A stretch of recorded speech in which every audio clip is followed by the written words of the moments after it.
I can remember back in the day when I was getting ready to go to school, man, I would come by the house and pick Rooster up. We was going to bread hall. And Mama used to always stop me right there and say, in the living room, and say, Larry, I'm like, yeah. Boy, sing me a song. Sing me some Teddy Pendergrass. And I end up singing either Close the Door or Turn Off the Lights.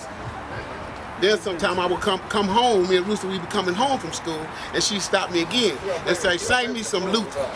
So Mama used to love Luther and Teddy Pendergrass, and you know, that's right now what I'm remembering about it, you know. And I'm gonna miss you, Mama. I want you to know I love you, and I'm gonna miss you. I'm gonna truly miss you.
My two fondest memories of Grandma has to be, one, was her looks.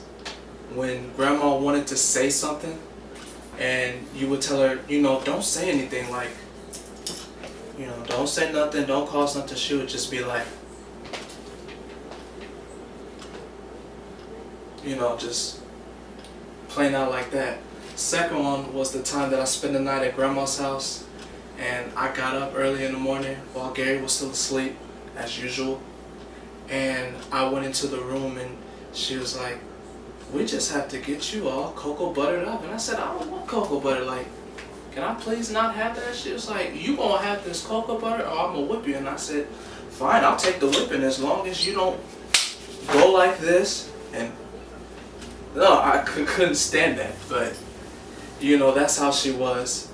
Always a loving, kind, and gentle grandmother that she could possibly be. So I miss you very much, and it's hard, but you know, I just want to tell you I love you.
And I also wanted to tell you, Mama was the #1 Laker fan, die hard, win or lose.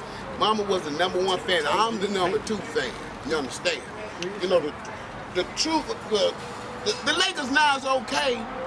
You know, me and Mom used to talk about it, but you know, this back in the day, you see the 32. You understand? Hold on. Bang. That's it. Mom was awarded her wings and flown home. She has entered another world and she's not alone. God has accepted her soul into the pearly white gates.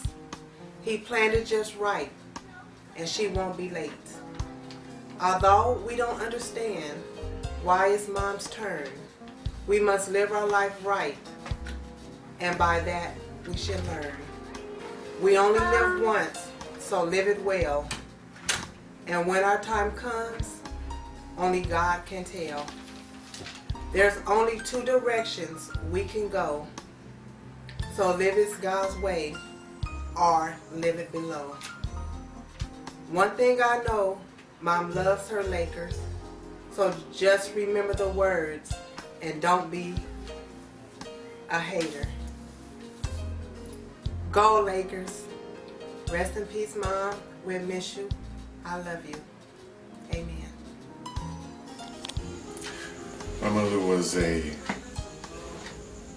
avid Laker fan. I mean, total fanatic. Sometimes she took it over the edge. I mean, she had the Laker rugs, the Laker cups. She had the Laker water. She even had a Kobe dollar, a dollar bill with Kobe's face on it. I said, Mama, you're defacing U.S. currency. You go to jail for that. Her response was, let him try. So basically, as a fanatic as she was, my brothers and I had developed a way to deal with her as the Laker fan that she was. And it was basically 3 rules. First rule was that you had to have a Laker schedule. Basically, you can get the Laker schedule from any local corner store. They look similar to this little card here. They fold it, put it in your purse, put it in your pocket, put it in your wallet. You were good. Now, rule number 1 lends itself to rule number 2. You never went over to my mother's house during a Laker game. You might get in at halftime, but you just didn't go during the game. Now, if you were foolish enough to do that, you'd get met at the front door, and she wouldn't ask you any questions. She'd just make one statement. You do know there's a Laker game going on tonight, right? And if you had your schedule, you would know. Now, the last rule, which is rule number 3, the simplest rule, was that if the Lakers lost the game for that night or that day, you don't go to my mother's house at all. Not at all. If you had any bit of a piece of pride of any kind and you wanted to keep it intact, you just didn't go to my mama's house. Me, there were indicators.